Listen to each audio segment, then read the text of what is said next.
ಒಂದು building strong ಆಗಿರಬೇಕು ಅಂದರೆ ಬೇಸ್ಮೆಂಟ್ ಎಷ್ಟು ಮುಖ್ಯನೋ, ನೀವು ವೆಯ್ಟ್ ಲಾಸ್ ಮಾಡಬೇಕು ಅಂದ್ಕೊಂಡಿದ್ದೀರಾ ಅಂದರೆ ಈ ಒಂದು ವಿಷಯ ತಿಳ್ಕೊಳ್ಳೋದು ಅಷ್ಟೇ ಮುಖ್ಯ ರೀ. ನಿಮ್ಮ ಒಂದು ವೆಯ್ಟ್ ಲಾಸ್ ಜರ್ನಿಗೆ ಈ ಒಂದು ವಿಷಯ ಒಂಥರ ಬೇಸ್ಮೆಂಟ್ ಇದ್ದಂಗೆ. ಹೈ ಸ್ಕ್ವಾಡ್ ವೆಯ್ಟ್ ಲಾಸ್ ಟಿಪ್ಸಲ್ಲಿ ಇದು ವಿಡಿಯೋ 2. ಇವತ್ತಿನ ವಿಡಿಯೋದಲ್ಲಿ ನಾವು ಮ್ಯಾಕ್ರೋ ನ್ಯೂಟ್ರಿಯೆಂಟ್ಸ್ ಬಗ್ಗೆ ತಿಳ್ಕೊಳ್ಳೋಣ. 3 ಮುಖ್ಯವಾದ ಮ್ಯಾಕ್ರೋ ನ್ಯೂಟ್ರಿಯೆಂಟ್ಸ್ ಇದೆ: ಕಾರ್ಬ್ಸ್, ಪ್ರೋಟೀನ್ ಮತ್ತು ಫ್ಯಾಟ್ಸ್. ಕಾರ್ಬ್ಸ್ ಅಂತ ಬಂದರೆ ಅಕ್ಕಿ, ಗೋಧಿ, ರಾಗಿ ಇದರಿಂದ ಮಾಡೋಂಥ ಎಲ್ಲ ಫುಡ್ಸು ಆಲ್ಮೋಸ್ಟ್ ಕಾರ್ಬೋಹೈಡ್ರೇಟ್ಸೇ. ಪ್ರೋಟೀನ್ ಅಂತ ಬಂದರೆ chicken, egg, fish, paneer, tofu ಇದೆಲ್ಲಾನು ಮೇನ್ ಪ್ರೋಟೀನ್ ಸೋರ್ಸು.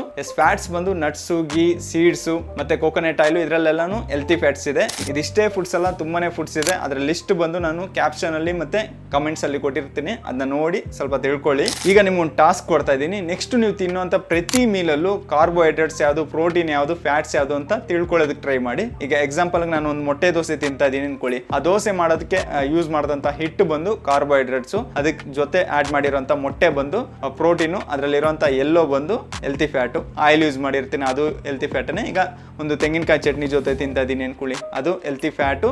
ಫೈಬರ್ ಇದೆ. ಫೈಬರ್ ಏನಿಲ್ಲ, ನಾವು ತಿನ್ನೋಂಥ ಫುಡ್ಡು ಡೈಜೆಸ್ಟ್ ಆಗೋದಕ್ಕೆ ಹೆಲ್ಪ್ ಮಾಡುತ್ತೆ. ಅದು ಪ್ರತಿಯೊಂದು ಫುಡ್ಡಲ್ಲೂ ಒಂದು ಸ್ವಲ್ಪ ಆದರೂ ಇದ್ದೇ ಇರುತ್ತೆ ಅನ್ಕೊಳ್ಳಿ. ಓಕೆ, ಈಗ ನಾನು ಕೊಟ್ಟಿರೋಂಥ ಟಾಸ್ಕ್ ನಿಮಗೆ ನೆನಪಿದೆ ಅನ್ಕೊತೀನಿ. ಅದನ್ನ ಫಾಲೋ ಮಾಡಿ ನೆಕ್ಸ್ಟ್ ವಿಡಿಯೋದಲ್ಲಿ ನೋಡೋಣ.